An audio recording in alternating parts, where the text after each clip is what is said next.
obligé d'intervenir parce que les hommes de science ont refusé de suivre mes avis sans en connaître les motifs. C'est tout à fait contre mon gré que j'expose mes raisons de combattre le projet d'invasion de l'Antarctique. Vaste chasse aux fossiles avec forage sur une grande échelle et fusion de l'ancienne calotte glaciaire. Et je suis d'autant plus réticent que ma mise en garde risque d'être vaine. Devant des faits réels tels que je dois les révéler, l'incrédulité est inévitable. Pourtant, si je supprimais ce qui me semblera inconcevable et extravagant, il ne resterait plus rien. Les photographies que j'ai conservées jusqu'ici, à la fois banales et irréelles, témoigneront en ma faveur, car elles sont diablement précises et frappantes. On doutera néanmoins, à cause des dimensions anormales qu'on peut attribuer à un trucage habile. Quant aux dessins à la plume, on en rira bien entendu, comme d'évidentes impostures. Cependant, les experts en art devraient remarquer une bizarrerie de technique et chercher à la comprendre. Vous venez d'écouter les premières lignes des Montagnes hallucinées de Howard Lovecraft.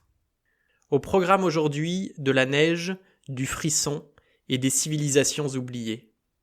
Bienvenue dans La Voie des Lettres, épisode 5.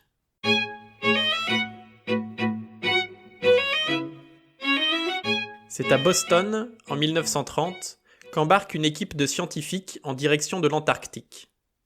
20 personnes en tout, dont 4 professeurs, 7 étudiants et 9 mécaniciens, se répartissent sur 2 bateaux avec tout le matériel nécessaire à l'exploration du continent austral, depuis les traîneaux à chiens jusqu'à un nouveau modèle de foreuse.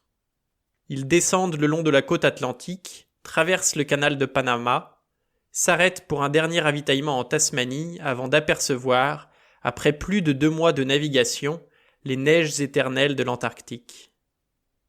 Ils installent une première base, où les foreuses prouvent leur efficacité, puis une seconde à plus de 500 km vers l'est, afin de dresser des comparaisons géologiques.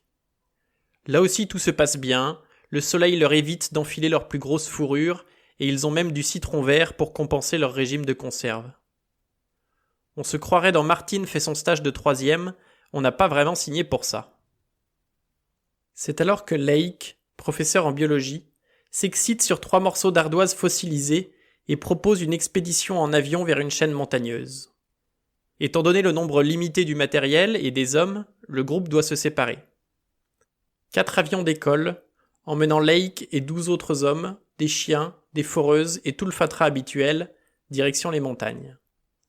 Une tempête se lève, qui oblige un des appareils à un atterrissage forcé sur une zone dégagée au pied des pics rocheux. Ah, ça commence à sentir le gaz. Pas inquiets pour dessous, les mécaniciens commencent à réparer l'avion, pendant que les scientifiques creusent.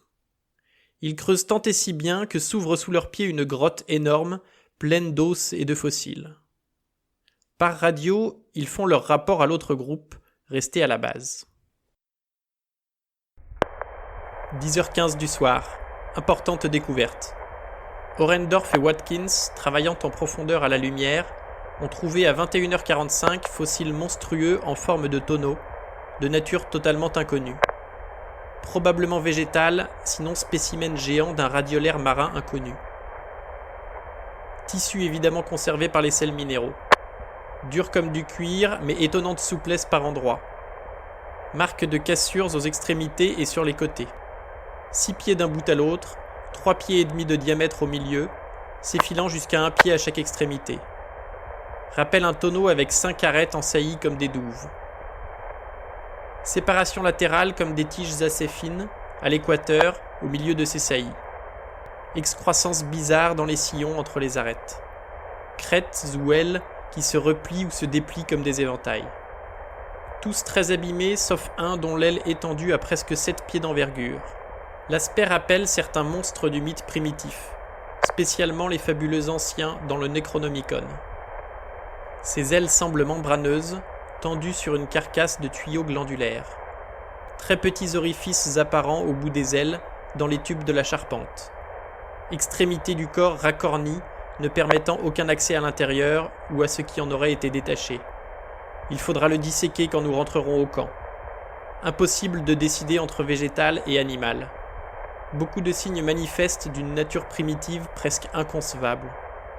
Mis tout le monde à l'abattage des stalactites et à la recherche de nouveaux spécimens. Trouver d'autres os endommagés, mais ils attendront. Des ennuis avec les chiens.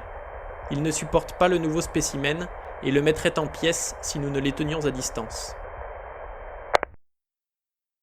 On trouve au cours du récit de nombreuses descriptions de ce type, précises et utilisant un vocabulaire scientifique abondant. Ce procédé, que Lovecraft affectionne et qui lui permet d'ancrer son récit dans le réel, n'est pas sans rappeler les histoires très détaillées d'Edgar Allan Poe, alias le plus grand influenceur américain du XIXe siècle. Ce sont d'ailleurs les aventures d'Arthur Gordon Pym, l'unique roman écrit par Poe, qui inspirera près d'un siècle plus tard la rédaction des Montagnes hallucinées, publiée en 1936. Avec ses 170 pages, c'est un des récits les plus longs de Lovecraft, qu'on présente généralement comme un auteur de nouvelles. Ce court roman s'inscrit dans un univers fictionnel cher à Lovecraft, le mythe de Cthulhu, au nom aussi mythique qu'imprononçable. C'est aujourd'hui une référence en matière d'horreur. On ne compte pas moins de 20 films, 45 livres, 60 jeux vidéo ou 130 albums de musique puisant leur inspiration dans le mythe Lovecraftien. En littérature, on le retrouve notamment chez Maxime Chatham, Stephen King ou encore Terry Pratchett. Mais revenons à nos moutons. L'équipe de Lake découvre donc un spécimen inconnu, présentant des tentacules, des ailes et qui fait peur aux chiens. Mais les mecs sont sereins. Ils se disent que ça doit être un ancêtre éteint de l'étoile de mer, au KLM. Un peu plus tard, il annonce par radio que 13 autres corps ont été trouvés, dont 8 intacts. Les chiens s'affolent tellement qu'il faut construire un chenil rudimentaire pour les enfermer. Lake entreprend de disséquer l'un des spécimens et se couche finalement au milieu de la nuit, sans en avoir appris beaucoup plus. Le lendemain matin, pas de nouvelles de Lake ni de son équipe, partis pourtant avec 4 postes radio en parfait état. Toujours pas de nouvelles en fin d'après-midi. On se décide à envoyer une équipe de secours répartie dans 2 avions. Chaque incident de ce vol de 4h30 reste gravé dans mon souvenir à cause de sa situation cruciale dans ma vie. Il marque pour moi la perte, à l'âge de 54 ans, de toute la paix et l'équilibre dont jouit un esprit normal, grâce à sa conception familière de la nature autour de nous et des lois de cette nature.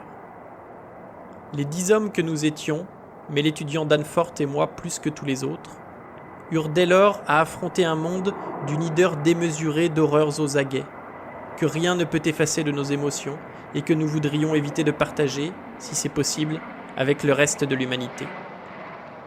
Les journaux ont publié les communiqués que nous envoyions de l'avion en vol, racontant notre course non-stop, nos 2 combats en altitude contre la traîtrise des coups de vent, notre aperçu de la zone défoncée où Lake, 3 jours plus tôt, avait creusé son puits à mi-chemin, et notre découverte d'un groupe de ces étranges cylindres de neige duveteux qu'Amundsen et Beard ont décrits, roulant sans fin dans le vent, sur des lieues et des lieues de plateaux glacés.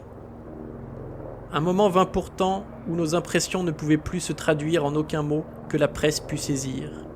Et puis un autre encore, où nous dûmes adopter une vraie règle de censure rigoureuse. Qu'est-ce que ces hommes ont-ils pu voir ? Qu'ont-ils pu vivre qu'ils doivent à ce point cacher et censurer ? Pour la presse, ils expliqueront que Lake et son équipe n'ont pas survécu à une violente tempête, qui a balayé dans la nuit leur camp de fortune. La vérité, ils l'ont gardée pour eux. Mais qui les aurait crus, de toute façon ? Il sera difficile de détourner les autres du grand Sud blanc. Et certains de nos efforts peuvent nuire directement à notre cause en attirant une attention curieuse. Nous devions savoir dès le début que la curiosité humaine est éternelle et que les résultats que nous annoncions ne pouvaient qu'en inciter d'autres à la même poursuite séculaire de l'inconnu. Les communiqués de Lake sur ces monstres ont excité au plus haut point naturalistes et paléontologues, bien que nous ayons été assez prudents pour ne pas montrer les fragments recueillis sur les sujets à présent enterrés, ni nos photographies de ces spécimens lors de leur découverte. Nous nous sommes également interdits de montrer les plus inexplicables des os mutilés et des stéatites verdâtres, tandis que Danforth et moi gardions soigneusement les photos et les dessins que nous avions faits sur l'autre versant de la chaîne, ou les choses fripées que nous avions laissées et examinées dans la terreur, puis rapportées dans nos poches. Mais maintenant s'organise cette équipe, Starkweather-Moore, et avec une ampleur qui dépasse tout ce que nous avions pu tenter. Si rien ne les arrête, ils atteindront le cœur le plus secret de l'Antarctique, fondant et forant jusqu'à ramener au jour ce qui peut mettre fin au monde que nous connaissons. Aussi dois-je enfin passer outre à toutes les réticences, même au sujet de cette ultime chose sans nom, au-delà des montagnes hallucinées. L'horreur, chez Lovecraft, se construit avant tout dans l'attente et à travers la psychologie des personnages. Ses héros sont souvent des scientifiques et ne se laissent pas facilement submerger par des interprétations fantastiques. Ils trouvent plutôt une explication rationnelle qui se révélera bien souvent fausse et très en deçà de la réalité, proprement horrible.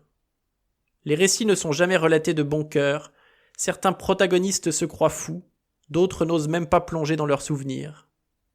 L'objet de leur délire ne peut se raconter. Il est innommable, indicible. Et pourtant l'histoire avance. C'est un imperceptible crescendo, inexorable, où les pages défilent et nous rapprochent de la confrontation finale. Revenant à nos impressions et me rappelant notre ahurissement à la vue de cette monstrueuse survivance des millénaires révolus, je ne peux que m'étonner d'avoir conservé, comme nous le fîmes, un semblant d'équilibre. Nous savions bien sûr que quelque chose, la chronologie, la théorie scientifique et notre propre conscience, allait cruellement de travers. Pourtant nous gardâmes assez de sang-froid pour piloter l'appareil, observer beaucoup de choses dans le moindre détail et prendre avec soin une série de photographies qui pourraient être fort utiles et à nous et au monde.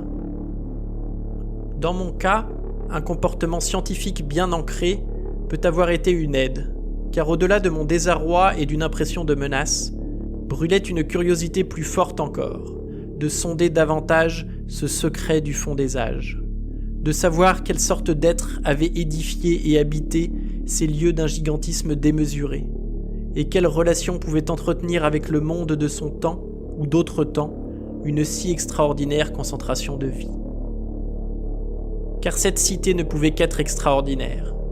Elle avait dû constituer le noyau primitif et le centre d'un chapitre archaïque inconcevable de l'histoire de la Terre, dont les ramifications, évoquées vaguement dans les mythes les plus obscurs et les plus altérés, avaient disparu tout à fait dans le chaos des convulsions terrestres, longtemps avant qu'aucune race humaine connue se soit laborieusement tirée de la singerie.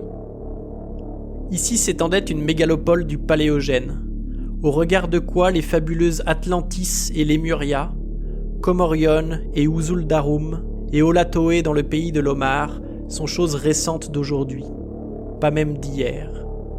Une mégalopole à mettre au rang de ces blasphèmes préhumains que l'on murmure, comme Volusia, Rayleigh, Ib dans la terre de Mnar et la cité sans nom de l'Arabie déserte.